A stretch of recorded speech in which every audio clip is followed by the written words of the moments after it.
After more than a year in quarantine, it seems people are itching to get away. And now, Shawnette, they're dealing with different kinds of issues, flight cancellations.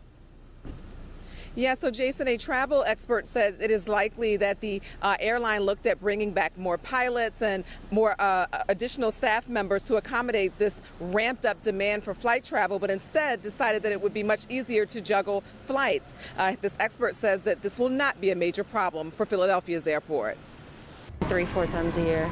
I travel. That was pre-COVID, but this is the first time Halima Noel, flying American Airlines back to Philly from Los Angeles this evening, has flown since the pandemic began. It was rough. It was like everybody's trying to get back into the swing of things. She just missed American Airlines over the weekend, canceling nearly 300 flights. The airline says partly because of weather-related issues, but mostly not enough staff to meet the higher demand for flying. If we look at Philadelphia International Airport, one of the major hubs for American Airlines, so canceling 1 or 2 flights on a particular day means that there's simply other flights onto which they're going to move these passengers. Gabe Saglier is the senior editor for Travel Zoo. Let's say your flight gets canceled and they put you on a new flight and it's within 4 hours of your originally scheduled flight, then you're sort of stuck with going with your new flight options. It's only when you're kicked into flights that are later in the day or the next day where all of a sudden your opportunity or your right to request a refund comes in.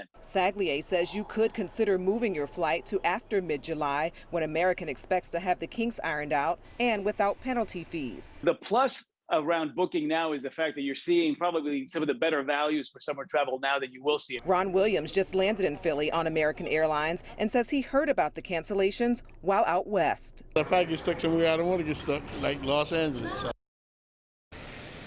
All right, and a spokesperson tells us they did actually cancel 1 flight out of PHL today. They do say they expect to cancel 2 daily moving forward, Jason. Shawnette Wilson, thank you very much.